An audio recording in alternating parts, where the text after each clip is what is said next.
तो last lecture में अपन सीलिया and flagella देख रहे थे। इसको हमने देख लिया था, बट एक रिवीजन करते हैं, क्विक रिवीजन इसका। देखो, cilia and flagella are hair like outgrowth of the cell membrane. जहाँ पे बताने लायक होगा वहीं बताऊंगा, क्योंकि बता चुका हूँ ऑलरेडी है। Cilia are small structures which work like oars causing the movement of, बताया था आपको, सीलिया दोनों चीज़ का मूवमेंट करवाएगा, सेल का भी और अपने आसपास के फ्लूइड का भी, है ना। जबकि फ्लैजिला बस किसका मूवमेंट करवाता है बेटा? सेल का।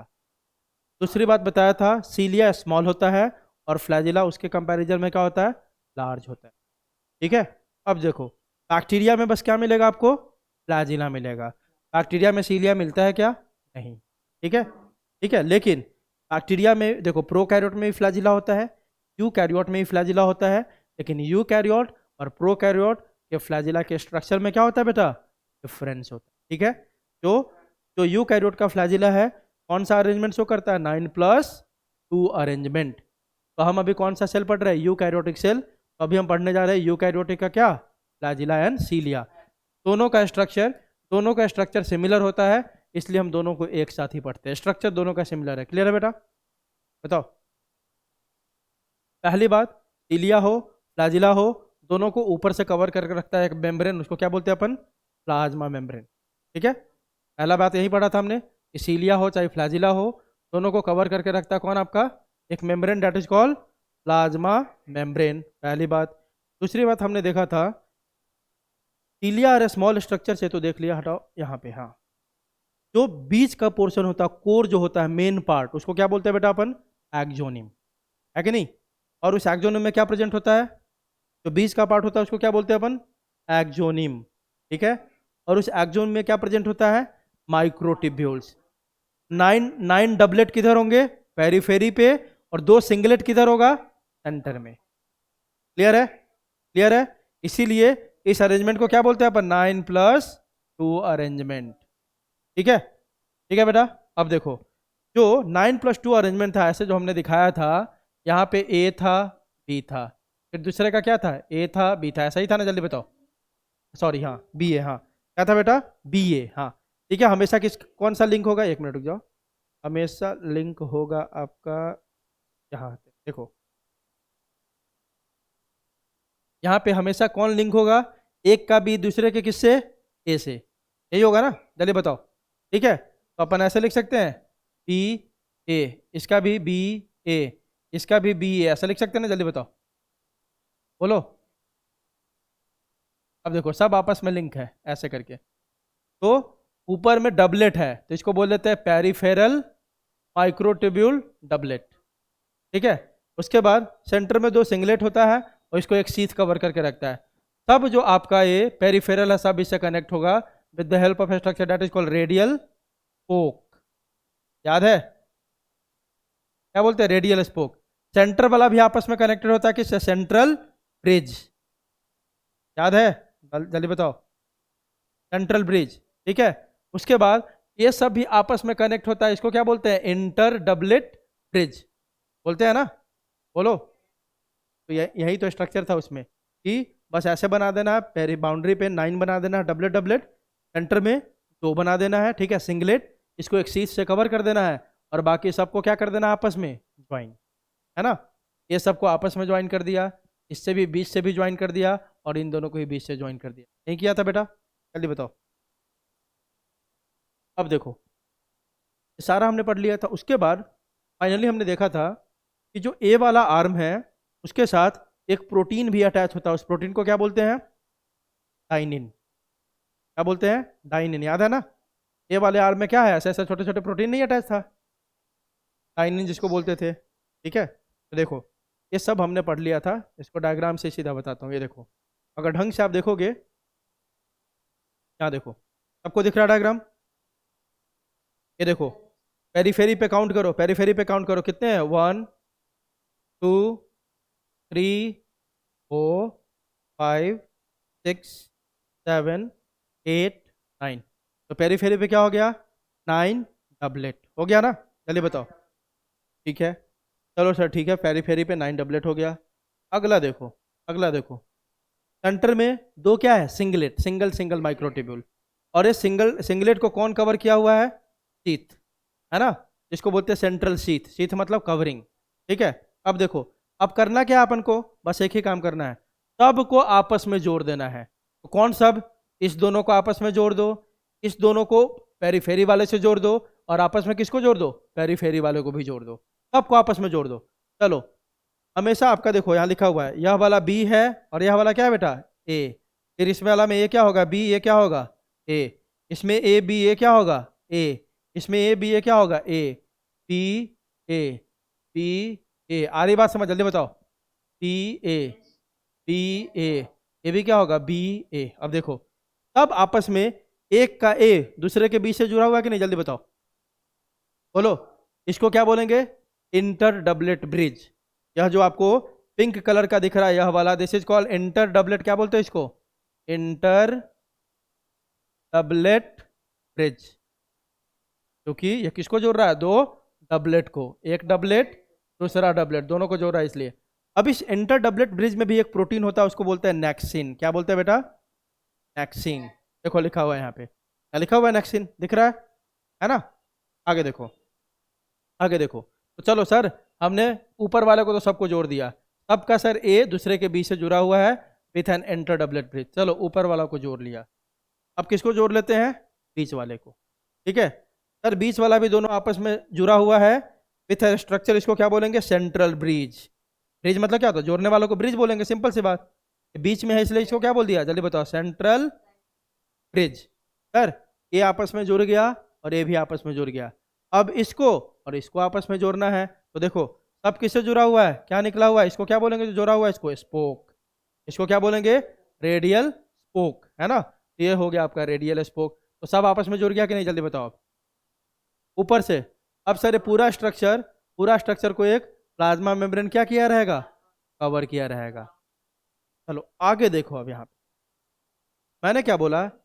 ए वाला टिब्यूल जो है सबका, ए देखो, ए टिब्यूल में आपको एक प्रोटीन नजर आ रहा होगा, इसी प्रोटीन को क्या बोलते हैं? डाइनिन। क्या बोलते हैं बेटा? आपके ए में दिख रहा है ना ये वाला प्रोटीन? दिख रहा है सबको? इसी को क्या बोलते हैं अपन? डाइनिन, है ना? और ये डाइनिन प्रोटीन क्या करता है? एटीपी हाइड्रोलिसिस करवाता है, बताया था मैंने, याद है? बोलो। देखो देखो देखो ना, लिखा भी हुआ है, ये डाइनिन का आर्म है और यहाँ पे डाइनिन प्रोटीन है, डाइनिन का आर्म है, ये प्रोटीन है, ये डाइनिन का आर्म है, प्रोटीन दिख रहा है? चलिए बताओ, बोलो भाई, किसको समझ में नहीं आया बताओ? सबको आया समझ में? चलो देखो, फिर से एक और देखो, फिर से एक और देखो। सबसे आउटर कवरिंग को क्या बोलेंगे? Plasma membrane. यहाँ पे क्या आपके 9 डबलेट है, 9 डबलेट में एक बी है दूसरा ए है, आपस में सब कनेक्टेड है विद द हेल्प ऑफ क्या? Inter doublet. ये देखो ये black colour, inter doublet bridge. इसको ए बी लिंकर भी बोल सकते हैं। क्या बोल सकते हैं? A B linker. एक का ए है और दूसरे का क्या है? बी, इसलिए इसको क्या बोल सकते हैं? ए बी लिंकर या इंटर डबलेट ब्रिज। इसमें एक प्रोटीन प्रेजेंट है, उस प्रोटीन का नाम क्या है? एक्सिन प्रोटीन। ठीक है, उसके बाद देखो, हमने बाहर वालों को जोड़ लिया सर, बीच वाला भी आपस में जुड़ा हुआ है एक दूसरे से, इसको क्या बोलेंगे? Central bridge. क्या बोलेंगे? Central bridge. उसके बाद सर, यह जो बीच वाला है सब पेरीफेरी वाला से जुड़ा हुआ है with the help of spoke, इसको क्या बोलेंगे? Radial spoke. देखो लिखा हुआ है रेडियल स्पोक। उसके बाद हमने क्या बोला? जो ए टिब्यूल है, ए टिब्यूल में कुछ प्रोटीन भी प्रेजेंट होते हैं, उसको क्या बोलते हैं? डाइनिन। क्या बोलेंगे? डाइनिन। और ये डाइनिन का कैसा एक्टिविटी है? एटीपेज एक्टिविटी, मतलब ये एटीपी को ब्रेक करता है, हाइड्रोलाइसिस करता है, तोड़ता है एटीपी को। ठीक है, चलिए बताओ, क्लियर हो गया? अब डिफरेंस देखते हैं सीलिया और फ्लैजिला। सीलिया स्मॉल इन साइज, बता दिया था। फ्लैजिला क्या होगा? लॉन्ग। नंबर ऑफ सीलिया पर सेल, देखो साइज इसका छोटा है, लेकिन अगर नंबर की बात करें तो एक सेल के अंदर सीलिया का नंबर ज़्यादा होता है, फ्लैजिला का नंबर बहुत क्या होता है? कम होता है। अगला देखो, cilia beat in a coordinated manner. Coordinated manner मतलब ये एक सीलिया अकेले मूव नहीं करता, अभी तो बताया। जैसे एक सीलिया है ना, जैसे आप कोई कपड़ा ऐसे जाते हो झाड़ने जाते हो, जैसे पानी लगा होता है, ऐसे ऐसे आप करते हो तो वेव जैसा होता है कि नहीं? ऐसे ऐसे करते हैं, तो जल्दी बताओ, है ना? या कोई एक रस्सी लो, एक रस्सी को आप ऐसे ऐसे करते हो तो क्या रस्सी का एक पोर्शन हिलता है दूसरा नहीं हिलता? ऐसा नहीं होता है। रस्सी को आप करोगे तो एक वेव बनेगा कि नहीं? ऐसे ऐसे, जल्दी बताओ। तो सीलिया का मूवमेंट क्या होता है? कोऑर्डिनेटेड, मतलब एक सिलिया हिला, मतलब एक सिलिया यहाँ हिला, फिर अगला हिलेगा, फिर ये पूरा हिलेगा एक साथ। आ रही बात समझ? जल्दी बताओ। जबकि फ्लैजिला मान लो ये दो है ना, ये फ्लैजिला हिलेगा तो जरूरी नहीं कि ये भी हिलेगा, ये हिल सकता है तो ये ऐसे रहेगा, ये हिलेगा तो हो सकता है दोनों हिल सकता है। मतलब फ्लैजिला इंडिपेंडेंटली बीट करता है, लेकिन सीलिया एक साथ में, मतलब एक यहाँ वाला हिला तो वह वेव आगे पास हुआ, आगे वाला हिलेगा, फिर उसका आगे वाला हिलेगा, ऐसे करके वेव के ये क्या हो गया, कोऑर्डिनेटेड, वह इंडिपेंडेंटली। क्लियर है बात, जल्दी बताओ। इसको बोलते हैं पेंडुलर मूवमेंट। जैसे पेंडुलम क्या है, यहाँ से उठ के यहाँ आया, यहाँ से यहाँ आया, ऐसा ऐसा होता है कि नहीं मूवमेंट, जल्दी बताओ। तो इसमें पेंडुलर मूवमेंट है, ये अंडुलेटिंग मूवमेंट, अंडुलेटिंग मतलब स्लो मूवमेंट होता है। आगे देखो, तो take part in locomotion, attachment, feeding and cessation. इसका क्या क्या काम है, ये लोकोमोशन मतलब मूवमेंट करने में हेल्प करेगा, कहीं कहीं पे कुछ चीज़ पे अटैच करने में भी हेल्प करवाता है, फीडिंग खाना को भी लेने में हेल्प करता है, और सेंसेशन कभी कभी मान लो लाइट आया तेज या कुछ आएगा तो सेंसेशन भी देता है। जबकि फ्लैजिला का एक ही काम है, क्या ये बस क्या करवाता है। क्लियर है, बोलो। अब देखो सेंट्रोजोम एंड सेंट्रियोल्स, ध्यान दो बेटा, इसका भी स्ट्रक्चर एग्जैक्टली किसके जैसा है, किसके जैसा, सीलिया एंड फ्लैजिला के जैसा। डिफरेंस क्या करेंगे अपन, बता दो पहले। डिफरेंस ये होगा, वहां पे पेरीफेरी पे डबलेट था कि सिंगलेट था, जल्दी बताओ। यहां पे बस पेरीफेरी पे आपको क्या कर देना है, क्या कर देना है, ट्रिपलेट। यहां पे पेरीफेरी पे क्या कर देना है बेटा, ट्रिपलेट। बात समझो, सीलिया और फ्लैजिला से क्या अंतर है यह बता रहा हूं आपको। सीलिया और फ्लैजिला में जो पेरीफेरी पे था डबलेट था, यहाँ पे पेरीफेरी पे कितना कर देंगे बेटा, कितना, ट्रिपलेट। पहली बात। दूसरा डिफरेंस कहाँ होगा, उसके सेंटर में दो क्या था, सिंगलेट, है ना। इसके सेंटर में कुछ भी नहीं होगा, इसके सेंटर में क्या होगा, जीरो, एब्सेंट होगा माइक्रोट्यूब्यूल। डिफरेंस पहले दो बेसिक डिफरेंस समझ में आया, चलिए बता। पहला डिफरेंस क्या है आपका, पहला डिफरेंस आपका कि उसके पेरीफेरी पे डबलेट होगा, इसके पेरीफेरी पे 9 क्या होगा, ट्रिपलेट होगा, पहली बात। दूसरी बात, उसके सेंटर में दो सिंगलेट था, यहाँ पे कितने होंगे, जीरो, ठीक है, एब्सेंट होगा। ये बेसिक बातें समझ में आई। बाकी सब चीजें देखोगे ना लगभग सेम होगा। अब वहां पे क्योंकि दो था तो नाम क्या देते थे, ए बी, अब यहाँ पे तीन है तो नाम तीन देना होगा, ए बी सी। आई बात समझ, जल्दी बताओ। चलो देख लेते हैं। Centrosome is absent in higher plant. आपको पहले अब बोलोगे सर सेंट्रोजोम क्या हो गया है, हम तो सेंट्रियोल पढ़ रहे हैं ना सर, सेंट्रोजोम बता रहा हूँ सेंट्रोजोम क्या होता है। देखो सेंट्रोजोम आपको बताया था ना, सेंट्रियोल हायर प्लांट में एब्सेंट होता है, बताओ। सेंट्रियोल कहाँ प्रेजेंट होता है, बस एनिमल में, पता है ना। तो बोलोगे सेंट्रोजोम क्या हो गया, तो सेंट्रोजोम बोलता है सेंट्रियोल को ही बोलते हैं, कब बोलते हैं वो बता रहा हूँ। देखो सेंट्रोजोम कंटेनिंग टू सेंट्रियोल्स, जब दोनों सेंट्रियोल एक साथ होते हैं तो उसको क्या बोल देते हैं अपन, डिप्लोजोम। जब दो सेंट्रियोल एक साथ होते हैं तो उसको क्या बोल देंगे बेटा, डिप्लोजोम, ठीक है। Centrosome containing two centrioles located just outside the nucleus. ये जस्ट इसका पोजीशन क्या होता है, मान लो ये सेल है, ये न्यूक्लियस है ना, तो बस न्यूक्लियस के बाहर में ही दोनों होता है, कौन आपका, सेंट्रियोल, ठीक है। And lie at right angle 90 degree to each other. याद रखना है, बार बार क्वेश्चन पूछा हुआ है। सेंट्रियोल, जो दो सेंट्रियोल, हमेशा दो सेंट्रियोल होते हैं, सेंट्रियोल हमेशा किस में होगा, पेयर में होगा, हमेशा किस में होगा बेटा, पेयर में, ठीक है। दो होते हैं एक साथ, यह दोनों का एक दूसरे के साथ एंगल कितना डिग्री होगा, 90 डिग्री। यह दोनों एक दूसरे से कैसे लोकेटेड है, मान लो एक ऐसे है तो एक ऐसे होगा, मतलब दोनों का लोकेशन एक दूसरे पे कितना है, 90 डिग्री पे है, ठीक है। Each centriole is surrounded by amorphous pericentriolar material. Peri मतलब क्या होता है, बाउंड्री, है ना, मतलब ये सेंट्रियोल जहां भी होगा ना उसके अराउंड कुछ ऐसे मैट्रिक्स होते हैं जिसको क्या बोलते हैं अपन, अमॉर्फस पेरीसेंट्रियोलर मटेरियल। आज बात समझ। Centrioles are membraneless cylindrical structure which exhibit cart wheel structure in transverse section। Cart wheel, अभी आपने गाड़ी का चक्का देखा है, देखा है व्हील को, है ना, एकदम उसी उसी चक्के जैसा नजर आता है पूरा, कौन आपका, सेंट्रियोल। अब सेंट्रोजोम कब बोलेंगे सर, आप सेंट्रियोल पढ़ा रहे हो वहां पे सेंट्रोजोम बोल रहे हो, तीन बातें समझ लो, कंफ्यूज होता है बच्चा, सेंट्रोजोम, डिप्लोजोम और सेंट्रियोल। तो देखो दो सेंट्रियोल को मिला के अपन क्या बोलते हैं बेटा, डिप्लोजोम, पहली बात, पहली बात। दूसरी बात, सेंट्रियोल तो आप समझिएगा कि क्या होता है, सेंट्रोजोम क्या होता है। देखो अभी आपने पढ़ा, एक बात मैंने आपको पढ़ाया कि यहाँ पे देखो कि सेंट्रियोल के अराउंड एक मटेरियल प्रेजेंट होता है, उसको क्या बोलते हैं बेटा, अमॉर्फस पेरी सेंट्रियोलर मटेरियल, पढ़ा ना अभी, चलिए बताओ। देखो देखो बेटा,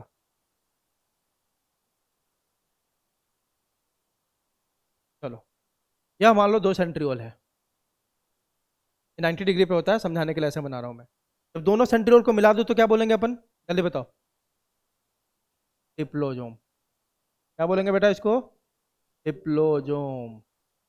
अब देखो, यह दोनों सेंट्रियोल है बेटा, और इस दोनों सेंट्रियोल के अराउंड कुछ मटेरियल प्रेजेंट होता है, मतलब समझो ना, कुछ लिक्विड जैसा प्रेजेंट होता है। आ रही बात समझ, बोलो। ठीक है, उसको बोलते हैं अपन, इसके अराउंड अपन बना लेते हैं कुछ मटेरियल प्रेजेंट होता है ऐसे करके, इसको घेरा होता है जैसे ऐसे करके। ठीक है, इस मटेरियल को क्या बोलते हैं बेटा अपन, अमॉर्फस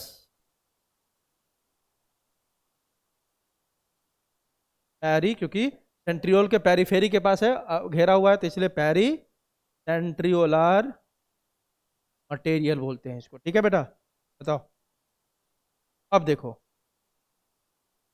जब सेंट्रियोल के बाहर यह लिक्विड या अमॉर्फस जो मटेरियल है प्रेजेंट होगा, तब इस पूरे स्ट्रक्चर को अपन क्या बोलेंगे, क्या बोलेंगे, सेंट्रोजोम। क्या बोलेंगे बेटा, सेंट्रोजोम। और जब इस मटेरियल को हटा दो, तब क्या बच गया बस आपका, सेंट्रियोल। डिप्लोजोम या सेंट्रियोल, है ना। तो इस, हाँ, इस मटेरियल के साथ अगर लेंगे सेंट्रियोल को या डिप्लोजोम को, तब बोलेंगे सेंट्रोजोम। इस मटेरियल को हटा दो, तब इसको बस क्या बोलेंगे, डिप्लोजोम या सेंट्रियोल। क्लियर है, एक ही है ना बेटा, दोनों को साथ ले लो तो हो गया सेंट्रियोल, उसी सेंट्रियोल को डिप्लोजोम बोल दिया। ठीक है, ठीक है बेटा। सेंट्रियोल सेंट्रोजोम का, हाँ हाँ हाँ बिल्कुल, देखो ना, इस लिक्विड के अंदर ही होगा दोनों ये। ठीक है,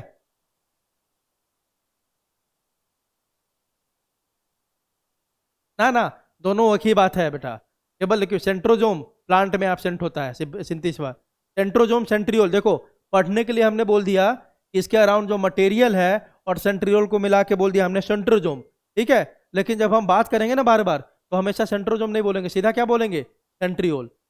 ठीक है, जो सेंट्रियोल के लिए बात है वही सेंट्रोजोम के लिए, मतलब हमने क्या, हम क्या पढ़ते आए हैं, centriole is absent in plant, पढ़ते आए हैं ना, जल्दी बताओ। तो इसका मतलब centrosome is absent in plant, वही बात रहेगी, टॉपिक कुछ चेंज नहीं होगा। ठीक है बेटा, हाँ, चलो, हाँ बोलो।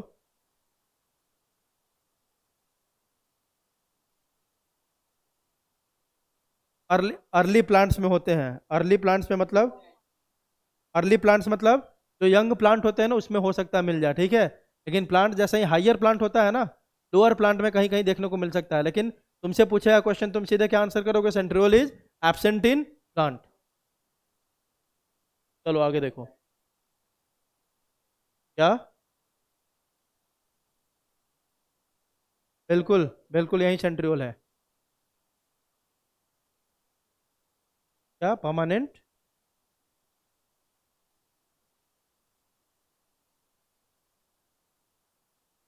हाँ हाँ देखो, मच्योर ऐसा नहीं, हायर प्लांट में सेंट्रियोल होता ही नहीं है, वहां पे जो सेल डिवीजन करवाएगा कोई दूसरा मटेरियल करवाता है। ठीक है, सेंट्रियोल नहीं करवाता है। ठीक है, आई बात समझ। हायर प्लांट मतलब समझता है क्या होता है, जिम्नोस्पर्म एंजियोस्पर्म। लोअर प्लांट मतलब क्या हो गया, एल्गी। ठीक है, एल्गी वगैरह में मिल भी सकता है, लेकिन हायर प्लांट जैसे एंजियोस्पर्म हो गया, जिम्नोस्पर्म, उनसे में सेंट्रियोल नहीं मिलता है। ठीक है, चलो आगे देखो, centrosome is absent in higher plant. Centrosome containing two centrioles, इसको डिप्लोजोम बोलेंगे, located just out the nucleus and lie at right angle to each other. Each centriole is surrounded by amorphous pericentriolar materials.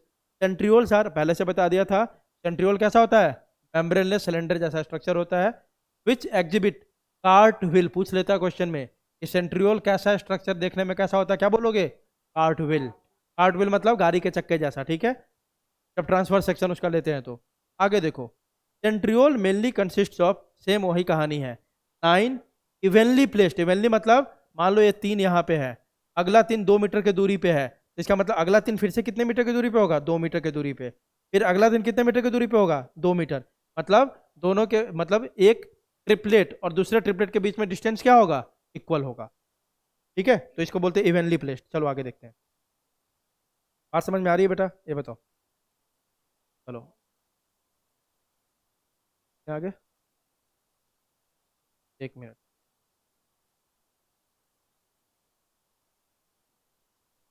चलो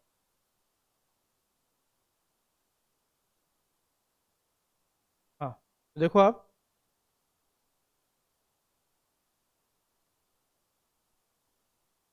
centriole mainly consists of 9 evenly placed peripheral triplet fibrils of tubulin. बोलोगे sir उसमें microtubules बोल रहे थे, इसमें टिब्यूलिन बोल रहे हैं। भाई माइक्रोट्यूब्यूल्स किससे बना हुआ है? टिब्यूलिन से। तो यहाँ पे भी एग्जैक्टली क्या होता है? यहाँ पे भी एग्जैक्टली क्या होगा आपका? ट्रिपलेट माइक्रोट्यूब्यूल्स, क्योंकि माइक्रोट्यूब्यूल्स किससे बना हुआ है? टिब्यूलिन से ही। इसलिए हम यहाँ पे क्या लिख दिए? Peripheral triplet fibrils of टिब्यूलिन। मतलब यहाँ पे क्या होंगे? पेरिफेरल ट्रिपलेट होगा। उसमें क्या था बेटा? डबलेट। अगली बात, these triplets are linked with the help of linker called AC linker। यहाँ पे एक का देखो ऐसा होगा, एक का क्या होगा बेटा? ए बी सी है ना, ये दूसरा क्या होगा? ए बी सी, तीसरा क्या होगा? A B C. हमेशा एक का सी और दूसरे का कौन लिंक होगा आपस में? दूसरे का ए। तो बोल सकते हैं इसको एसी लिंकर। उसमें क्या बोला था याद करो? A B linker. इसमें क्या बोलेंगे? इसमें क्या बोलेंगे? AC linker. इसलिए बताया लगभग सेम ही है, थोड़ा बहुत डिफरेंस है बस। आगे, द सेंट्रल पार्ट, उसमें सेंट्रल पार्ट में क्या था? दो सेंट्रियोल था, दो माइक्रोट्यूब्यूल था, है ना? है ना? दो। इसमें जीरो होगा, इसमें नहीं होगा। The central part of the centriole is proteinaceous and called the hub. है ना? यहाँ पे जो सेंटर वाला पार्ट होता है इसको क्या बोलते हैं बेटा? क्या बोलते हैं? हब बोलते हैं। ठीक है, which is connected with peripheral triplet. जैसे उसमें भी आपका सेंट्रल पार्ट सारे पेरिफेरल से कनेक्टेड था कि नहीं? रेडियल स्पोक से। इसमें भी कनेक्टेड होगा, कुछ चेंज नहीं है। चेंज क्या है? एक ही चीज, ऊपर में 3 होंगे और बीच में क्या होगा? 0 होगा। ठीक है, और बीच वाले पोर्शन को यहाँ क्या बोलते हैं? हब। ठीक है, which is connected with peripheral triplet bye radial spokes made up of protein. है ना? ये रेडियल स्पोक किससे बना होगा? प्रोटीन से। इसीलिए ऐसे अरेंजमेंट को क्या बोलेंगे? 9+0। पेरिफेरी पे 9 है लेकिन सेंटर में कितने हैं? 0 है। ठीक है, 9+0 अरेंजमेंट मीन्स 9 ट्रिपलेट फिब्रिल्स या 9 triplet microtubules are present at the periphery and fibrils या microtubules are absent in the center। that is 9 fibrils at the periphery and 0 at the center। इसीलिए हो गया क्या? 9+0। क्लियर है बेटा? Centrioles are self duplicating unit. ये खुद से अपना कॉपी बना सकता है, 2 से 4, 4 से 8। ठीक है, तो अपन क्या बोले? Centrioles are self duplicating units. Clear? Clear है? जल्दी बताओ। चलो फंक्शन देखते हैं। एक दो फंक्शन तो आपको बता ही दिया था।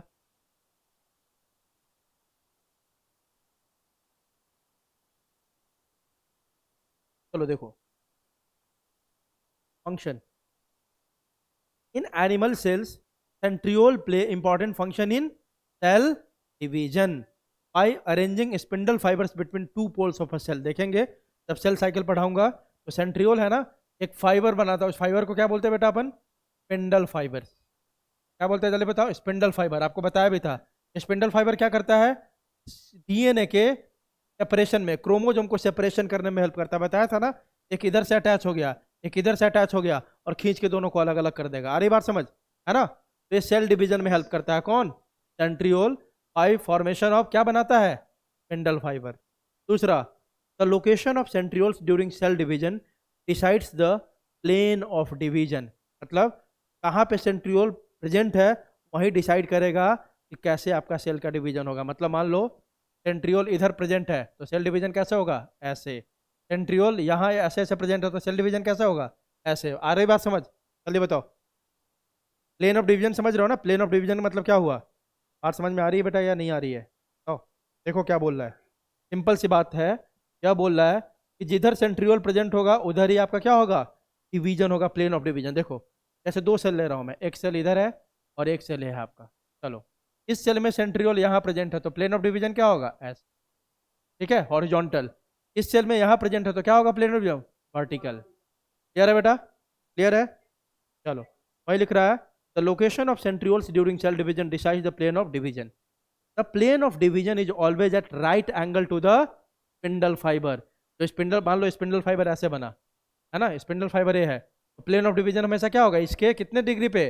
राइट एंगल पे, 90 डिग्री पे। ठीक है, आगे देखो, centrioles form the basal body of cilia and flagella. Cilia और फ्लैजिला का स्ट्रक्चर आपने देखा था, याद है? इसमें क्या था, याद है ना? Bezel body, hook and filament, याद है? 3 चीज, है ना? वह बेजल बॉडी जो है कौन बनाता है? सेंट्रियोल।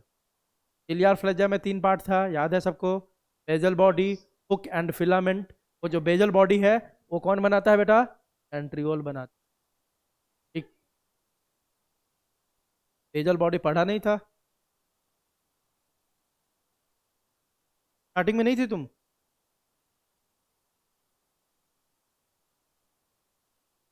अच्छा, ये से अच्छा, तुमने सेल चैप्टर संकेत सर से पढ़ा है नहीं? सारे सारे बच्चे बोल रहे हैं मेरे को कि सर आप अपलोड करो, कुछ समझ में नहीं आया सेल चैप्टर। तो पता है क्या कर रहा हूँ मैं? तुम्हारे बैच के वीडियोज अपलोड कर रहा हूँ ताकि ए बैच वाले देख सके। ऐसा करना हो रहा है अभी सेल चैप्टर को समझने के लिए। चलो कोई बात नहीं। देखो बेटा, 3 पार्ट होते हैं किसमें? किसमें? सीलिया फ्लैजिला में। जो नीचे वाला पार्ट होता है ना, बेजल बॉडी होता है। बेजल बॉडी क्या करेगा? देखो, वही तो मेन अटैचमेंट देता है सेल से। हमने पढ़ा कि सीलिया फ्लैजिला कैसा स्ट्रक्चर, अगर याद हो किसी को तो देखो, बता रहा हूँ मैं। इधर देखो, ऐसा स्ट्रक्चर मैंने बताया था, याद करो।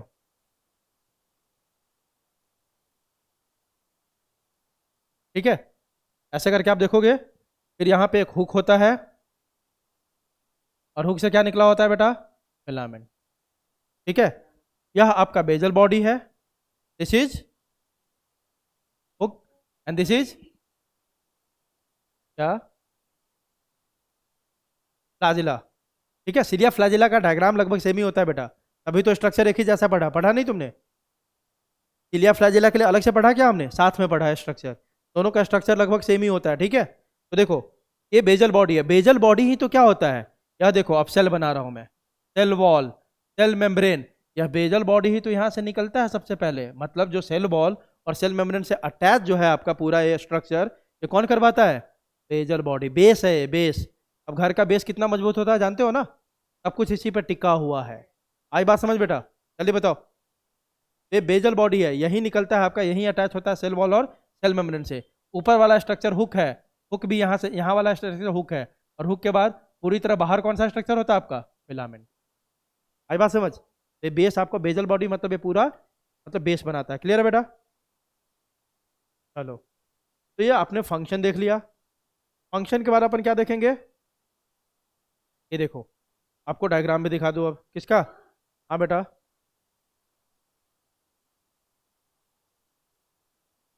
सेंट्रियोल नहीं था वो, सेंट्रियोल तो बनाता हो, रिंग था बेटा। LPSM, 4 रिंग होते हैं, है ना? बी बैच वाले सब जानते होंगे, होता है ना 4 रिंग? जल्दी बताओ। वो 4 रिंग कहलाता है बेटा, LPSM। ठीक है, वो 4 रिंग में क्या है ना, वो चारों रिंग मतलब आपका देखो, ग्राम पॉजिटिव में 2 रिंग होते हैं, ग्राम नेगेटिव में चारों रिंग प्रेजेंट होते हैं। अब देखो, ये पहले की बात है, आप एक करना देखो। जो लेक्चर तुम्हारा मिस हुआ है ना, आना, ठीक है? सुन रही है? ये बैच के लिए जो मैं वीडियो डाल रहा हूँ, वो वीडियो तुम भी मेरे को शाम को मैसेज कर देना, तेरे को भी लिंक सेंड कर दूंगा, ठीक है? हाँ, क्या देखो लिंक, क्या जिसको भी देखना होगा लेक्चर के। अरे अरे, उससे क्या हो गया? मैं ग्रुप में थोड़ी भेजता हूँ कोई चीज़, ग्रुप में भेजता हूँ क्या? है ना? मैं आपको बता दूंगा, लेक्चर के एंड में बता दूंगा कहाँ से जाके देख लेना सारे लेक्चर को, ठीक है? हाँ, बीच में पहले इसको बताने दो, क्योंकि फिर रिदम टूटेगा। क्या बोल रहा है? क्या बोला कृष्णा? बताऊंगा लेक्चर के पहले। सुनो सुनो, रिदम में पहले चैप्टर टॉपिक खत्म करते हैं, लास्ट में बातें करेंगे, ठीक है? लास्ट के 5 मिनट में बताऊंगा मैं, ठीक है? चलो बेटा, देखो, लास्ट के 5 मिनट में याद कराना आप, मैं बता दूंगा कहाँ से देखना है सब कुछ। जूम का सारा रिकॉर्डिंग भेज दूंगा मैं। चलो देखो, यहाँ पे अब किसका देख रहे हैं स्ट्रक्चर बेटा अपन? इसका, सेंट्रियोल का, है ना? क्या डिफरेंस है? देखो, कोई डिफरेंस नहीं है, बस क्या क्या डिफरेंस है? यहाँ पे देखो, यही आपका स्ट्रक्चर दिख रहा है, ये सिलेंड्रिकल स्ट्रक्चर होता है। कितना डिग्री पे दिख रहा है एक दूसरे से? लगभग 90 डिग्री पे दिखाई देगा आपको। दूसरी बात देखो, अरेंजमेंट कैसे है। हमेशा सब में कितने हैं पेरीफेरी पे? देखो तो A B C, A B C, A B C, दिख रहा है बेटा? ABC लिखा ही हुआ है इसमें। देखो तो सबका C दूसरे के किससे जुड़ा हुआ है? A से जुड़ा हुआ कि नहीं? जल्दी बताओ, है ना? तो देखो, जो इसका C और इसका A आपस में जुड़ रहा है, इसलिए इसको क्या बोल देंगे? AC लिंकर बोल सकते हैं। बोलो। दूसरा, ऊपर में कितने कितने माइक्रोट्यूब्यूल्स दिख रहे हैं आपको? 3 3, है ना? तो अपन बोल सकते हैं क्या है, ट्रिपलेट फिब्रिल, या ट्रिपलेट क्या बोल सकते हैं, माइक्रोट्यूब्यूल्स बोल सकते हैं। जल्दी बताओ। फिब्रिल मतलब माइक्रोट्यूब्यूल्स फाइबर के फॉर्म में होता है, तो माइक्रोट्यूब्यूल्स को फिब्रिल भी बोल सकते हैं। ठीक है, तो ट्रिपलेट फिब्रिल या बोल सकते हैं ट्रिपलेट माइक्रोट्यूब्यूल्स। जल्दी बताओ। सेंटर में देखो बेटा, सेंटर में कोई भी माइक्रोट्यूब्यूल्स नहीं है, जीरो। लेकिन सेंटर वाले इस रीजन को क्या बोलते हैं अपन, क्या बोलते हैं, हब। इसको क्या बोलेंगे बेटा, हब। हब सारे पेरिफेरल से अटैच है with the help of radial spoke. तो कितने रेडियल स्पोक बनेंगे, 9। यहां पे भी कितने बनेंगे, 9। आई बात समझ, जल्दी बताओ। तो देखो लिखा भी हुआ है 9 रेडियल स्पोक। यह है आपका सेंट्रल हब, यह आपका 3 3 करके ट्रिपलेट फिब्रिल, यह हो गया एसी लिंकर। क्लियर है बेटा, पूरा स्ट्रक्चर दिख लिया। अब ध्यान दो, यह जो आपका क्या बोला था मैंने, याद करो कि जो सेंट्रियोल होता है उसके अराउंड कुछ आपका अमॉर्फस मटेरियल भी मिलता है, दिख रहा है, दिख रहा है। इसी को अपन क्या बोलते हैं, पेरी सेंट्रियोलर मटेरियल, या इसको बोलते हैं मिसिल्स, या इसी को बोलते हैं पेरी सेंट्रियोलर सैटेलाइट। क्लियर है। एक मिनट बेटा,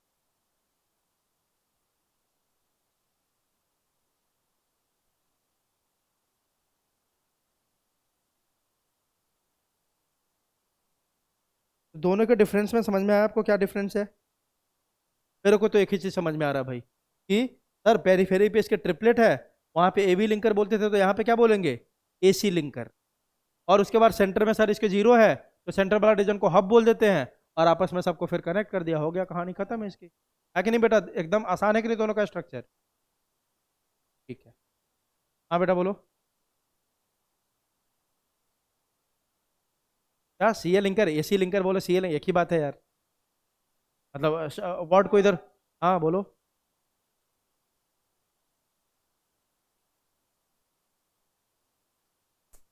सेंट्रोजोम को ही क्या बोलते हैं अपन, सेंट्रियोल।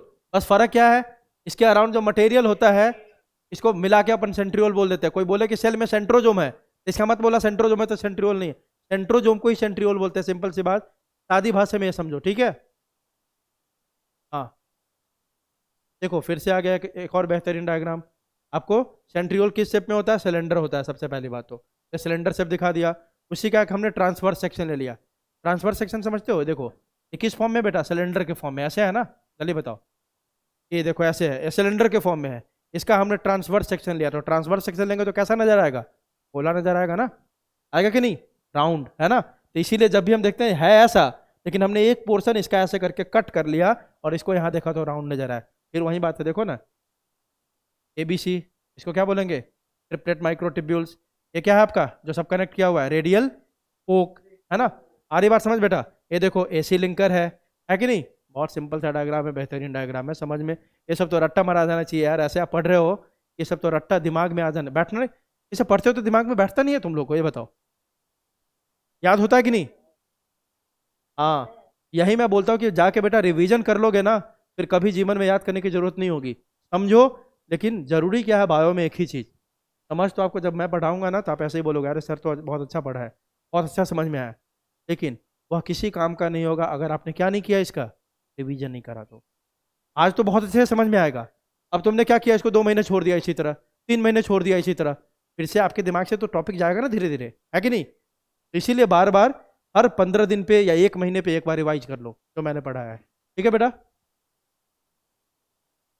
चलो आगे देखो।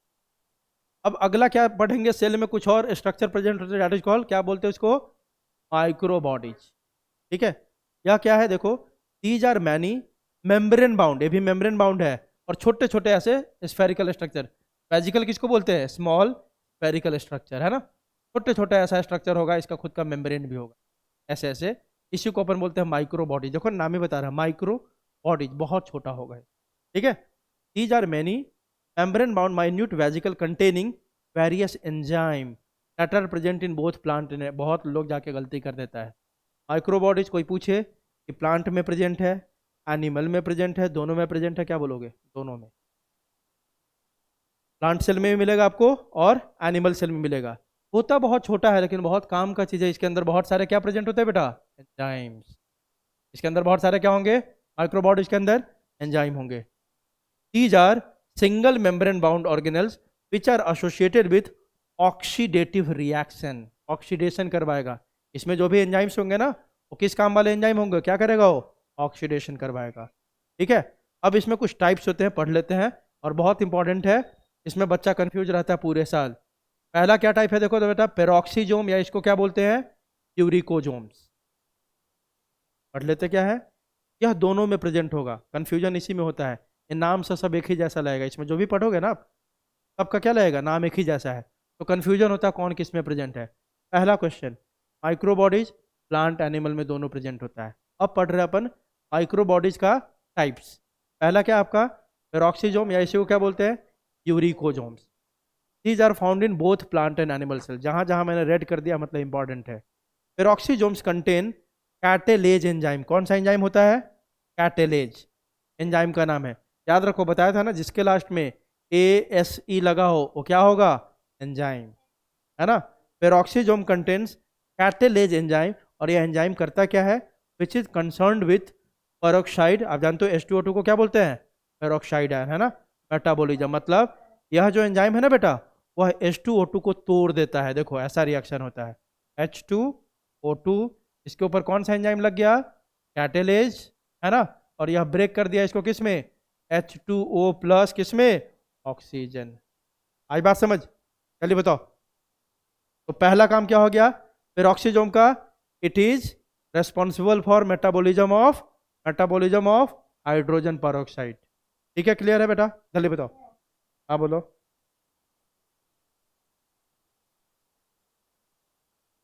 क्या कर देता है, हाँ उसी को बोलते हैं कैटलिस्ट। ठीक है,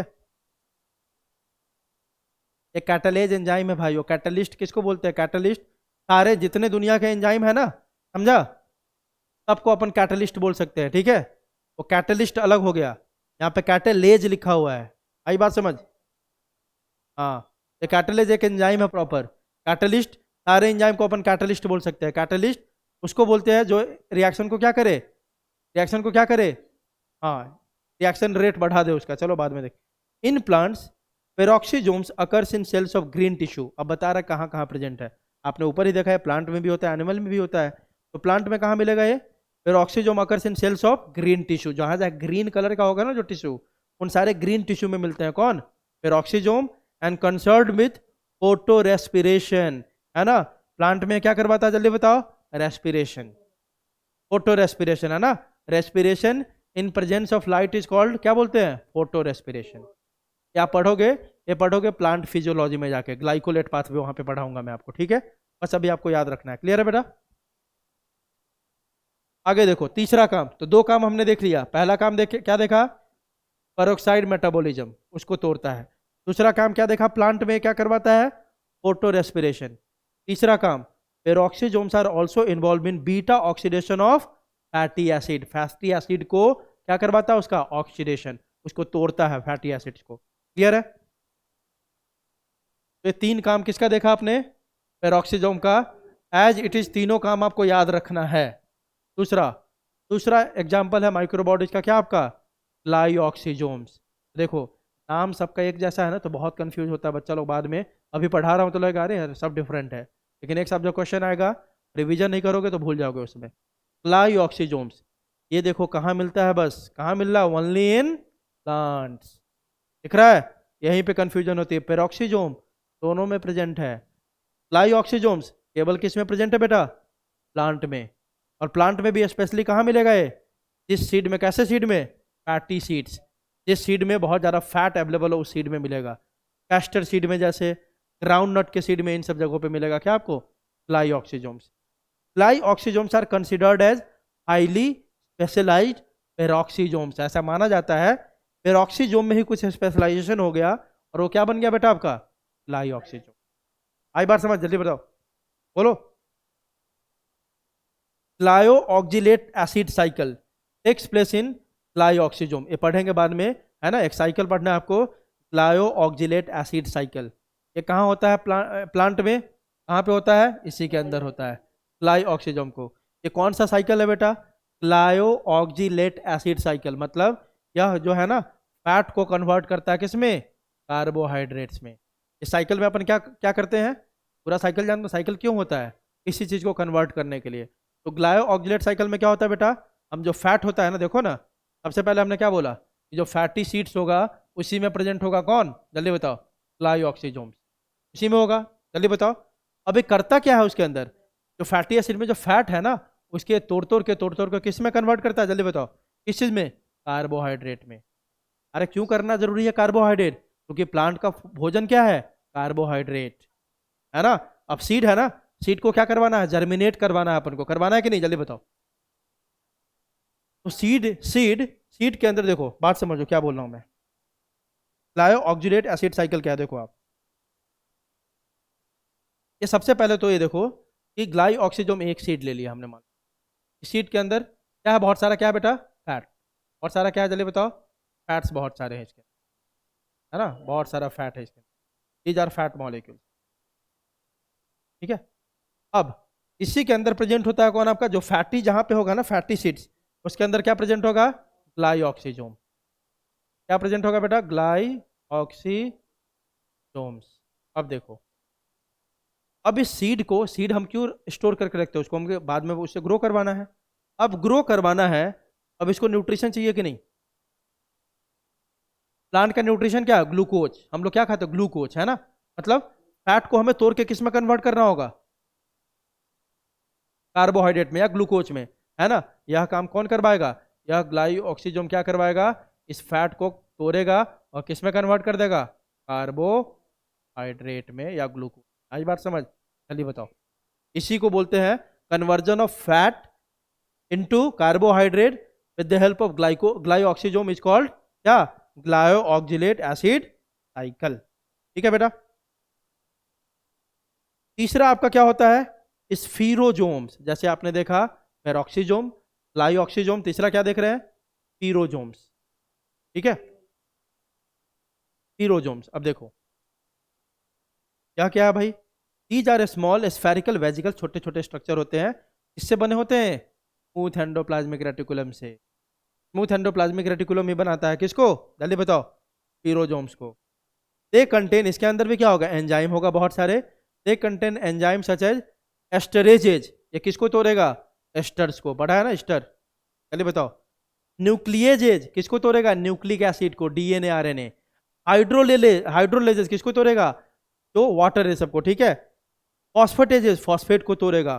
प्रोटीएजेस किसको तोड़ेगा, प्रोटीन को, ठीक है। तो इसके अंदर सारे एंजाइम होते हैं जो इन सबको तोड़ सकता है, ब्रेक करेगा। They are capable of synthesising and storing lipids, यह क्या करता है, स्पिरोजोम लिपिड को भी सिंथेसाइज कर सकता है, बना सकता है, और उसको स्टोर भी कर सकता है। क्लियर है बेटा, क्लियर है, चलिए बताओ। अगला क्या लिखा हुआ देखो, फ्लोमाजोम्स, है ना। These are small vesicular, vesicular मतलब छोटे छोटे स्फेरिकल स्ट्रक्चर होंगे। These are small vesicular bodies present between the cell wall and cell membrane, ये देखो ऐसा है ना, और ये बस किस में प्रेजेंट होता है, प्लांट सेल में। ये मान लो प्लांट सेल का सेल वॉल है, ऐसे देखो, सेल वॉल सेल मेम्ब्रेन, इसी के बीच में छोटे छोटे स्ट्रक्चर प्रेजेंट होते हैं, जिसको क्या बोलते हैं अपन, जल्दी बताओ, क्रोमोसोम। आई बात समझ, बोलो, ये कहाँ प्रेजेंट होगा, सेल वॉल और सेल मेम्ब्रेन के बीच में, इसी से पता चल जाना चाहिए, अरे सेल वॉल और सेल मेम्ब्रेन के बीच में होता है, तो पक्की बात है किसमें नहीं होगा, ये एनिमल में नहीं होगा, क्योंकि उसमें सेल वॉल होता ही नहीं है ना। ये करता क्या है, lomasomes help in cell wall formation in plant cell, plant cell में न्यू सेल वॉल जो बनेगा ना, उसमें हेल्प करता है बनाने में। क्लियर है बेटा, चलिए बताओ, चलो पॉइंट्स टू रिमेंबर, जो जो हमने पढ़ा है ना उसी पॉइंट को यहाँ, हाँ बेटा बताओ, क्या माइक्रो बॉडीज,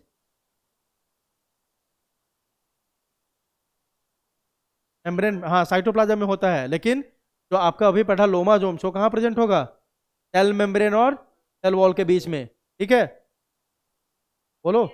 हाँ, अब देखो पॉइंट्स टू रिमेंबर में क्या है, जो आपने पढ़ा है वही पॉइंट यहाँ पे लिख दिया। अब देखो रिवीजन हो रहा है, सब लोग बोलेगा, सीलिया एंड फ्लैजिला बोथ है कौन सा अरेंजमेंट, 9+2 अरेंजमेंट ऑफ माइक्रोट्यूब्यूल्स, जबकि arrangement of microtubules in centriole is 9+0। दूसरा, ribosomes are composed of ribonucleic acid, RNA and protein, and are not surrounded by any membrane, कोई मेम्ब्रेन नहीं होता है। अगला, राइबोसोम्स आर कंपोज्ड ऑफ, किससे बना हुआ है बता ही दिया अभी। राइबोसोम्स आर कंपोज्ड ऑफ 2 सब units and magnesium ion is essential for the binding of ribosomal सब यूनिट, है कि नहीं? जल्दी बताओ कितना कॉन्सेंट्रेशन से ऊपर चाहिए, कितना कॉन्सेंट्रेशन से ऊपर बाइंडिंग करवाने के लिए? बताओ अब। 0.001 मोलर कॉन्सेंट्रेशन, याद है ना? बोलो। Several ribosomes attach to a single mRNA और क्या बना देता है? टू फॉर्म पॉलीजोम या polyribosome. In germinating seeds fatty acids are degraded exclusively in the कहां पे? ग्लाइऑक्सीजोम्स, है ना? Peroxisomes associated with chloroplast and mitochondria perform photorespiration और ग्लाइकोकोलेट साइकिल। बताया ना अभी? क्या करवाएगा? Photorespiration and glycolate cycle, glycolate cycle. ठीक है बेटा, अब हमारा इस चैप्टर का मेन टॉपिक शुरू हो गया, जो लास्ट टॉपिक आप बोल सकते हो। हाँ बेटा, हाँ, बिल्कुल अलग प्रोसेस है दोनों। ठीक है बेटा, फोटो रेस्पिरेशन एग्जैक्टली उल्टा है किसका? फोटोसिंथेसिस का। ठीक है, हाँ, ये सब बेटा एक एक चीज पढ़ना है हमें कहाँ पे? प्लांट फिजियो में। ठीक है, आगे देखते हैं।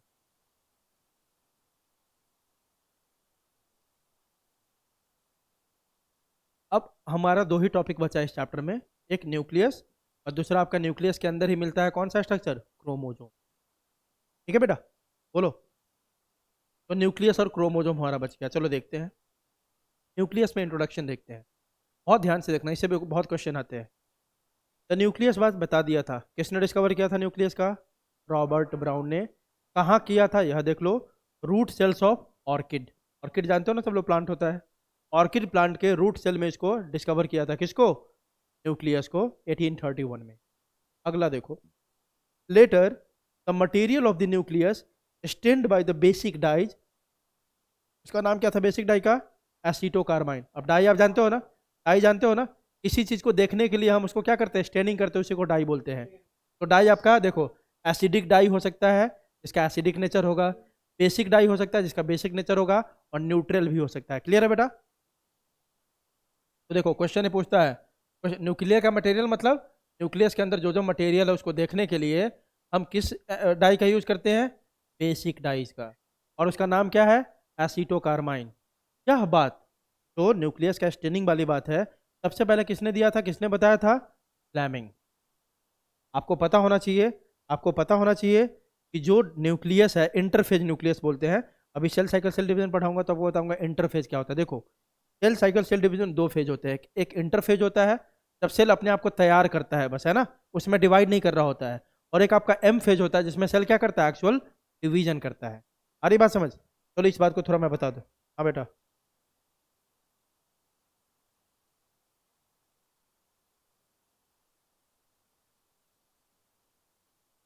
बिल्कुल नहीं करता है, एक्सेप्शन है न्यूरॉन। ठीक है, न्यूरॉन, हमारे हार्ट सेल, वो सब बिल्कुल भी डिवाइड नहीं करेंगे। आपके बॉडी में दो सेल है न्यूरो, क्या फॉर्म बचपन में आपका बन गया, एक बार हो गया जो डिवीजन हो गया, अर्थ हुआ, उसके बाद कोई डिवीजन नहीं होगा उसमें। ठीक है, हाँ, बस उसमें ग्रोथ होगा, डिवीजन बिल्कुल नहीं होता। आपके नर्व सेल्स, आपके नर्व सेल्स, आपके हार्ट सेल, वो सब कभी भी डिवाइड नहीं करता है पूरे लाइफ में। हाँ बोलो, क्या क्या क्या क्या क्या? नेफ्रॉन, नेफ्रॉन, अरे नेफ्रॉन बहुत अलग स्ट्रक्चर हो गया, वो सब डिवाइड करता है सब। ठीक है, यहाँ बात चल रही है न्यूरॉन की। न्यूरॉन और आपका हार्ट सेल्स, वह दोनों डिवाइड नहीं करता है कभी भी लाइफ में। ठीक है, मान लो बचपन में, समझाने के लिए बोला हो, बचपन में मान लो तुम्हारे हार्ट में 5 सेल थे, तो तुम 55 के भी हो जाओगे, फिर भी कितने होंगे उसमें? 5 ही सेल होगा। आ रही बात समझ? बोलो। हाँ, चलो देखो, अगली बात क्या हो रही है? अभी हम पढ़ रहे हैं न्यूक्लियस, चलो तो अपन न्यूक्लियस देख रहे हैं। आपको ये बता रहा था सेल साइकिल सेल डिवीजन का बेसिक बता रहा था मैं, जो अगला चैप्टर है आपका, है ना? अभी लिविंग वर्ल्ड पढ़ाऊंगा और बीच में आपको सेल साइकिल सेल डिवीजन कभी कराऊंगा मैं। देखो, तो बेसिक क्या है उसमें ये समझो थोड़ा सा। तो सेल डिवीजन होता है ना, इसके दो फेज होते हैं।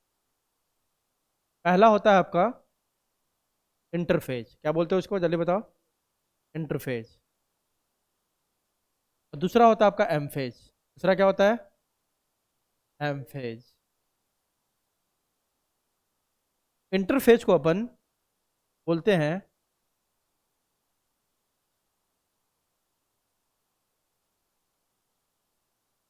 क्या बोलते हैं, प्रिपैरेटरी फेज, है ना। और एम फेज को बोलते हैं अपन डिवाइडिंग फेज, क्या बोलते हैं जल्दी बताओ, डिवाइडिंग फेज। मतलब ये होता है, देखो मान लो एक सेल को डिवाइड करना है, ठीक है, एक सेल को डिवाइड करना है, यह एक सेल है, यह एक सेल है, इसको मान लो डिवाइड करना है, तो डिवाइड करके कितने सेल बनाएगा ये, दो सेल ना, दो सेल बनाएगा। अब डिवाइड करेगा तो इसके अंदर जो भी मटेरियल है, जो दो नया सेल बनाएगा, उसको इक्वल इक्वल बांटना होगा कि नहीं, इसको जल्दी बताओ, है ना। तो इक्वल इक्वल बांटने के लिए पहले जो भी मटेरियल इसके अंदर है, उसको इसको डबल करना होगा कि नहीं, जल्दी बताओ, है ना। वहीं यही क्या करता है, अपने सारे मटेरियल को डिवीजन से जस्ट पहले डबल करता है, इसी को बोलते हैं अपन क्या, सेल ग्रोथ। क्या बोलते हैं, सेल ग्रोथ। मतलब सेल डिवीजन से पहले हमेशा क्या करता है, ग्रोथ करता है। ग्रोथ मतलब ये सारा, इसी फेज को इंटरफेज बोलते हैं, जो सेल आपका ये सारा ग्रोथ वाला फेज है ना, इसी फेज को क्या बोलते हैं, इंटरफेज। क्या, प्रिपरेटरी फेज, मतलब सेल अपने आप को प्रिपेयर कर रहा है किस फेज के लिए, एम फेज के लिए। आ रही बात समझ, जल्दी बताओ सब लोग। मतलब क्या हुआ कि सर यह सेल डिवाइड करेगा तो दो इक्वल सेल में बटेगा ना, इसके जितने भी मटेरियल है सब आधा आधा मिलने चाहिए दोनों सेल को, तो आधा आधा कैसे मिलेगा, जब ये सब कुछ अपना खुद डबल कर लेगा तब ना आधा आधा बांटेगा, जल्दी बताओ, है ना।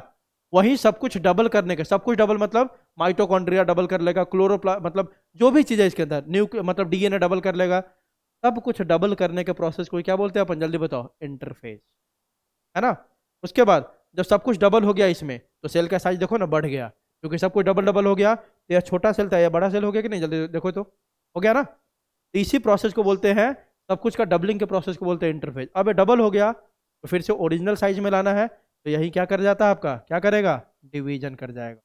अब क्या होगा, डिवीजन, जो एम फेज है, और दो इक्वल सेल फिर से बना लिया with half half material. Clear है, जल्दी बताओ। तो एम फेज ये वाला हुआ, डिवीजन वाला फेज एम फेज है, और जो तैयारी कर रहा है अपने आप को डिवीजन के लिए वो कौन सा फेज है, इंटरफेज। एम फेज में ही अपन दो चीज आता है, क्या क्या, माइटोसिस और मियोसिस, ठीक है। तो कभी भी माइटोसिस हो या मियोसिस हो, उससे पहले पक्की बात है क्या होता है, इंटरफेज। तो बोल सकते हैं इंटरफेज को अपन ये भी बोल सकते हैं क्या, नॉन डिवाइडिंग फेज है, बोल सकते हैं नॉन डिवाइडिंग फेज, जल्दी बताओ। क्योंकि यहाँ पे डिवीजन नहीं हो रहा है, बस क्या हो रहा है, ग्रोथ हो रहा है। डिवीजन तो किस फेज में हो रहा है, एम फेज में, ठीक है। तो अब ये बताने का मतलब क्या था, क्योंकि अभी मैं जब बताऊंगा तो आपको बार बार पूछोगे कि सर क्या बोल रहे हो। मैं बोल रहा हूँ कि जब आप न्यूक्लियस देखोगे ना, किसके न्यूक्लियस को, इंटरफेज के न्यूक्लियस को। अब इंटरफेज के न्यूक्लियस बोले तो मतलब समझ गए क्या बोल रहा हूँ, नॉन डिवाइडिंग न्यूक्लियस, जो न्यूक्लियस अभी डिवाइड नहीं कर रहा है। इंटरफेज का न्यूक्लियस बोलने का मतलब इस न्यूक्लियस में भी क्या नहीं हो रहा है, डिवीजन नहीं हो रहा है, ठीक है। क्योंकि आप जानते हो कि सेल साइकिल में ना दो दो जो एम फेज होता है ना, कोई भी माइटोसिस करो या मियोसिस करो, चलो ये भी बता ही देता हूँ थोड़ा सा। चलो अब एम फेज में मैं बता रहा हूँ माइटोसिस या मियोसिस, चलो माइटोसिस बता रहा हूँ। कभी भी जो भी होगा ना, माइटोसिस हो या मियोसिस हो, ये दो फेज में कंप्लीट होता है। कितने फेज में, दो फेज में। हमेशा पहले क्या होता है, कैरियोकाइनेसिस। पहले क्या होता है जल्दी बताओ, कैरियोकाइनेसिस। और कैरियोकाइनेसिस जब कंप्लीट हो जाता है तब क्या होता है, साइटोकाइनेसिस। क्या होता है, साइटोकाइनेसिस। तो सर कैरियोकाइनेसिस क्या है, कैरियोन मीन्स क्या होता है, जल्दी बताओ, बता चुका हूं मैं, न्यूक्लियस। मतलब डिवीजन ऑफ न्यूक्लियस को क्या बोलते हैं, कैरियोकाइनेसिस। और डिवीजन ऑफ साइटोप्लाज्म को क्या बोलते हैं, साइटोकाइनेसिस। तो पहले हमेशा कौन डिवाइड करेगा सेल साइकिल में, पहले न्यूक्लियस, तब कौन डिवाइड होता है, साइटोप्लाज्म, है ना, डिवीजन ऑफ साइटोप्लाज्म। तो मैं बार बार जब यूज करूंगा टर्म इंटरफेज न्यूक्लियस, मतलब किस न्यूक्लियस की बात कर रहा हूं, जब न्यूक्लियस क्या नहीं कर रहा है, डिवीजन नहीं कर रहा है, उसकी बात करूंगा मैं, उसकी बात करूंगा, ठीक है। मतलब दो बार बोलूंगा न्यूक्लियस में, एक बोलूंगा इंटरफेज वाला न्यूक्लियस और एक बोलूंगा एम फेज वाला न्यूक्लियस। आई बात समझ, एम फेज वाला न्यूक्लियस क्या कर रहा होगा, डिवीजन, है ना, और इंटरफेज वाला क्या कर रहा होगा, डिवीजन नहीं कर रहा होगा। क्लियर है, जल्दी बताओ। चलो तो देखो, जब इंटरफेज न्यूक्लियस को आप देखोगे ना, यही बात बताना था जो इतनी बातें बता गया मैं। इंटरफेज के न्यूक्लियस को जब आप देखोगे तो उसमें आपको क्या दिखाई देगा? उसमें आपको क्या दिखाई देगा? क्रोमैटिन। क्या दिखाई देगा जल्दी बताओ? क्रोमैटिन। बोलोगे सर क्रोमैटिन क्या है? देखो, अभी सिंपल भाषा में बता दूं तो क्या है, यह सुन लो। क्रोमैटिन आप किसको बोलोगे? क्रोमैटिन आप किसको बोलोगे? देखो, यहाँ मैं लिख रहा हूँ इंटरफेज न्यूक्लियस। क्या लिख रहा हूँ? Interphase nucleus. और इधर लिख रहा हूँ मैं एम फेज न्यूक्लियस। देखो सिंपल सी बात, जो सेल डिवाइड नहीं कर रहा है उसी को बोलेंगे ना इंटरफेज, है ना? अब देखो, इंटरफेज न्यूक्लियस में ये बात तो पता है ना कि डीएनए कहाँ प्रेजेंट होता है? न्यूक्लियस में, है ना? जब आप इंटरफेज के न्यूक्लियस को देखोगे ना, इसमें आपको डीएनए बहुत थिन थ्रेड लाइक नजर आएगा, एकदम पतला पतला, एकदम ऐसे, ये दिखाई ही नहीं देता प्रॉपर तरीके से। बिल्कुल लग रहा है कि कहाँ सेंट्रोमियर है, कहाँ क्या, कुछ पता चल रहा है इसमें? जल्दी बताओ। कुछ नहीं पता चल रहा, इतना पतला होता है ना, इतना पतला होता है आपको पता ही नहीं चला कि कहाँ पे इसका सेंट्रोमियर है, कहाँ पे क्या है। तब इंटरफेज के न्यूक्लियस में जो डीएनए होता है ना, क्रोमोजोम होता है ना, उसी को क्या बोलते हैं? क्रोमैटिन। ठीक है? मतलब ऐसे समझो, सेल डिवीजन से पहले, जब सेल डिवाइड नहीं कर रहा उससे पहले जो क्रोमोजोम होगा उसको क्या बोलेंगे? क्रोमैटिन। और जब वो एम पे डिवीजन करने लग जाएगा तो उसी क्रोमोजोम को क्या बोल देते हैं? उसी क्रोमैटिन को क्या बोल देते हैं? क्रोमोजोम। आई बात समझ? जल्दी बताओ। अभी बताऊंगा ऐसा क्यों हो जाता है। तो देखो, जैसे जैसे इंटरफेस से लेके एम फेज की तरफ बढ़ते हैं ना हम लोग, तो क्रोमैटिन का कंडेंसेशन होता रहता है। अभी पढ़ेंगे, सारे फेज होता है। जब आप इंटरफेस से आगे बढ़ोगे धीरे धीरे धीरे, किधर घुसोगे? कहाँ आएंगे अपन? एम फेज में। इस क्रोमैटिन का क्या होता है बेटा? कंडेंसेशन। क्रोमैटिन का क्या शुरू हो जाता है? जल्दी बताओ। कंडेंसेशन। कंडेंसेशन मतलब समझते हो क्या होता है? लॉस ऑफ वाटर मॉलिक्यूल से सब। मतलब यह क्रोमैटिन अभी लंबा, एकदम पतला पतला है, ये कंडेंसेशन शुरू हुआ है इसका मतलब धीरे धीरे क्या होना शुरू हुआ है? छोटा। बात समझ में आ रही है? धीरे धीरे क्या शुरू हुआ ना, जल्दी बताओ। छोटा शुरू हुआ ना। अब छोटा शुरू होगा, एक से बताओ, कोई लार्ज पतला सा धागा था, उसको आपने क्या किया? छोटा सा कर दिया, तो उसका थिकनेस बढ़ेगा कि घटेगा? बढ़ेगा ना? बढ़ेगा कि नहीं? तो देखो, इसका कंडेंसेशन का मतलब धीरे धीरे यह इसका छोटा होते जाएगा और कॉम्पैक्ट होते जाएगा और थिकनेस बढ़ता जाएगा। थिकनेस बढ़ने के कारण एम फेज में आके पूरा अच्छे से दिखाई देने लगता है। इसमें आपको दिख रहा है कि नहीं? यहाँ सेंट्रोमियर है, यहाँ आर्म है, सब दिख रहा है कि नहीं? जल्दी बताओ, बोलो। अरे सिंपल सी बात है, यहाँ पे धागा जैसा होता दिखाई नहीं देता है। एम फेज में आते आते धीरे धीरे छोटा हो जाता है, थिक हो जाता है, तो यहाँ पे आके दिखने लगता है। तो सिंपल सी बात, इंटरफेज में सेम क्रोमोजोम को क्या बोलेंगे अपन? क्रोमैटिन। और एम फेज में इसी क्रोमैटिन को क्या बोलेंगे? क्रोमोजोम्स। आज बात समझ? जल्दी बोलो, बोलो। तो क्रोमैटिन क्या है? फ्यूचर, फ्यूचर क्या बोलेंगे? क्रोमैटिन क्या है? Future chromosomes. क्लियर है? बोलो। हम्म। तो अब कंफ्यूज मत होना, क्रोमैटिन बोलूंगा तो chromatin is nothing but interphase nucleus में जो क्रोमोजोम है उसी को क्या बोल देते हैं अपन? क्रोमैटिन बोल देते हैं। इसको बाद में अपन क्या बोलेंगे? क्रोमोजोम्स। तो इसमें कंफ्यूज नहीं होने का। तो देखो, तब इन्होंने क्या किया? स्टेनिंग शुरू किया न्यूक्लियस के अंदर के मटेरियल को। मतलब किसको स्टेन किया इन्होंने? क्रोमैटिन को।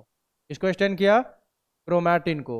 मतलब क्रोमोजोम को आप बिना स्टेन को नहीं देख सकते, उसके लिए आपको बेसिक डाई से उसको स्टेन करना होगा। तो अभी तो पता है क्रोमैटिन तो दिखता ही नहीं है, तो इन्होंने देखने के लिए क्या किया? इसको बेसिक डाई, इनको नहीं पता था कि क्या है। इन्होंने क्या किया कि चलो न्यूक्लियस के अंदर जो प्रेजेंट है, मेनली क्या प्रेजेंट है इसके अंदर? क्रोमैटिन ही तो है, क्रोमोजोम ही तो है। तो इन्होंने क्या किया? इसको बेसिक डाई से स्टेन किया, और जो मटेरियल इनको दिखाई दिया अंदर में, उसी का नाम इन्होंने क्या दिया? क्रोमैटिन। आज बात समझ? जल्दी बताओ। तो क्रोमैटिन टर्म सबसे पहले किसने यूज किया था? फ्लेमिंग ने। अब यह बात तो आपको पूरे लेक्चर में बताते आया हूं मैंने पिछले 10 लेक्चर से, कि nucleus is double membrane bound dense protoplasmic body. Protoplasmic body मतलब ये कहाँ है? प्रोटोप्लाज्म के अंदर है। Which controls all the cellular metabolism and encloses the genetic information of cell. Nucleus को क्या बोलते हैं अपन? याद करो, डायरेक्टर ऑफ अ सेल। पूरे सेल में जितने भी एक्टिविटी चल रहा है ना, बैठ के कंट्रोल कौन करते रहता है? जल्दी बताओ, है ना? तो nucleus is double membrane bound which controls all the cellular metabolism, जितने सेल में रिएक्शन इसको कंट्रोल करता है। प्लस इसी के अंदर हमारा जेनेटिक इंफॉर्मेशन भी होता है कि नहीं? जेनेटिक इंफॉर्मेशन मतलब डीएनए, है ना? Hence it is called master organelle. इसलिए इसको क्या बोलते हैं, न्यूक्लियस को मास्टर ऑर्गेनल, क्योंकि एक तो सारे सेल के मेटाबॉलिज्म को भी कंट्रोल कर रहा है, प्लस हमारा जेनेटिक इन्फॉर्मेशन भी इसी के अंदर है। इसलिए इसको क्या बोलते हैं, मास्टर ऑर्गेनल। और क्या क्या बोलते हैं इसको, nucleus is called as controller और director of a cell. Clear है। अब अगला साइंटिस्ट देखते हैं, जे हैमरलिंग। हम हिस्ट्री देख रहे हैं। रॉबर्ट ब्राउन ने न्यूक्लियस को ढूंढा। क्रोमैटिन को किसने ढूंढा, फ्लेमिंग ने। उसके बाद जे हैमरलिंग तीसरे scientist conducted experiments on Acetabularia. Acetabularia क्या आपका, single cell largest green algae है। सिंपल सी बात समझो, एक एल्गी है। क्या है बेटा, एसिटाबुलेरिया क्या आपका, ग्रीन एल्गी है। ठीक है, एल्गी सुना है ना, लोअर लोअर प्लांट को क्या बोलते हैं, एल्गी। ठीक है, तो एसिटाबुलेरिया एक एल्गी है, सिंपल सी बात है। तो जो जे हैमरलिंग थे, उन्होंने एक्सपेरिमेंट अपना किसके ऊपर किया था, एक ग्रीन एल्गी के ऊपर। उसका नाम क्या था, एसिटाबुलेरिया। क्लियर है, बताओ जल्दी। And proved hereditary role of nucleus.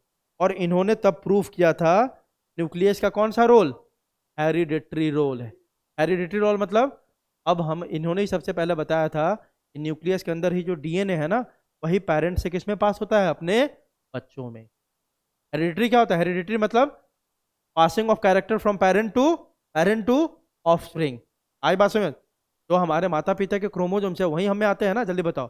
50% mother का, 50% फादर का, है ना। तो ये बात सबसे पहले, हेरिडिटरी रोल मतलब कि भाई न्यूक्लियस में वो मटेरियल है जो एक जनरेशन से दूसरे जनरेशन में पास होता है। यह बात किसने बताई सबसे पहले, जे हैमरलिंग। क्लियर है। तो he called nucleus as a store house of hereditary information, है कि नहीं, क्योंकि न्यूक्लियस में ही तो हमारा सारा क्या स्टोर है, DNA. That is importance of nucleus in control of heredity growth and metabolism was experimentally proved by Hammerling. Experiment किस पे हुआ था, एसिटाबुलेरिया पे, तो क्या आपका सिंगल सेल एल्गी। टाइम हो गया, चलो ठीक है, आपका टाइम हो गया, लेक्चर एंड करते हैं अपन। ठीक है, ठीक है बेटा। अब अगले लेक्चर में अपन देखेंगे, अगले लेक्चर में देखेंगे प्रेजेंस और नंबर, यहाँ से शुरू करेंगे अपन। ठीक है, चलो ठीक है। सबको समझ में आया बेटा, ये बताओ, समझ में आया सबको। चलो ठीक है, ठीक है, चलो बाय बाय। हाँ बोलो।